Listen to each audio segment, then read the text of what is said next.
বিএনপির ভারপ্রাপ্ত চেয়ারম্যান তারেক রহমানের ৩১ দফা বাস্তবায়নে রূপগঞ্জ উপজেলা তারাব পৌরসভার ১ ও ২ নং ওয়ার্ডের গন্ধপুর তালতলায় আলোচনা সভা আজ অনুষ্ঠিত হয়।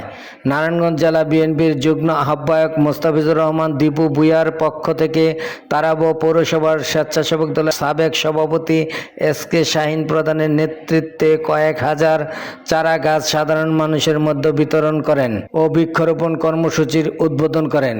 এই সময় উপস্থিত ছিলেন তারাব পৌর বিএনপির সভাপতি তাসিম হক ওসমান, তারাব পৌর বিএনপির সেক্রেটারি হাফিজুর রহমান পিন্টু, তারাব পৌর বিএনপির সহসভাপতি আশরাফুল আলম সিরাজি রাসেল, তারাব পৌর স্বেচ্ছাসেবক দলের আহ্বায়ক আলতাফ হোসেন, নারায়ণগঞ্জ জেলা স্বেচ্ছাসেবক দলের যুগ্ম আহ্বায়ক ইয়ার হোসেন, ১ নং ওয়ার্ড বিএনপির সভাপতি মুজাম্মেল হক বাচ্চু, ১ নং ওয়ার্ড বিএনপির সাধারণ সম্পাদক রুকনুজ্জামান সহ শত শত বিএনপির নেতাকর্মী উক্ত অনুষ্ঠানে উপস্থিত ছিলেন। আমাদের এই বৃক্ষরোপণ অভিযান আজকে আমরা গাছের চারা ১ নং ২ নং তারা পৌরসভার লোকজনের মাঝে বিনামূল্যে বিতরণ করব। আর আমার অতিথিরা যারা আসছেন তারা আমাদের গন্ধপুর তালতলা থেকে কবরস্থান রোড, এটা আপনারা জানেন, এই কবরস্থান রোডে আপনারা বৃক্ষরোপণ অভিযান করে যাবেন, বৃক্ষরোপণ করবেন এবং ফলের গাছ আবার আল্লাহ যদি আমাদের হায়াতে বাঁচায় আমরা যেন এই ফল খেতে পারি সবাই। আমি জনাব মোস্তাফিজুর, এই জনগণের পক্ষ থেকে জনাব মোস্তাফিজুর রহমান ভূঁইয়া দিউ ভাইকে কৃতজ্ঞতা স্থাপন করতেছি।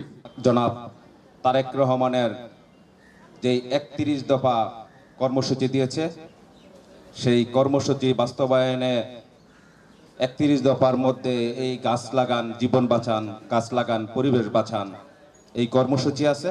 ৩১ দফা আমাদের নেতা তারেক রহমান প্রদান করেছেন। সেই ৩১ দফা বাস্তবায়ন করার লক্ষ্যে আজকে আমাদের সাবেক স্বেচ্ছাসেবক দলের নেতা শাহীন প্রধান যে উদ্যোগ নিয়েছেন, সেই উদ্যোগে আমরা অংশগ্রহণ করার জন্য আপনারা যারা এসেছেন তাদেরকে স্বাগত জানাই। মরহুম রাষ্ট্রপতি জিয়াউর রহমানের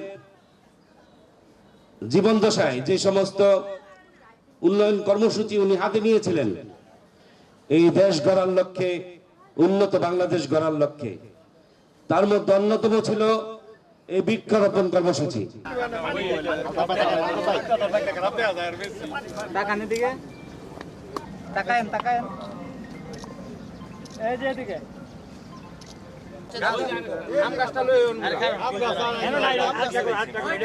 মাহমুদ হাসান, নিউজার, তালতলা।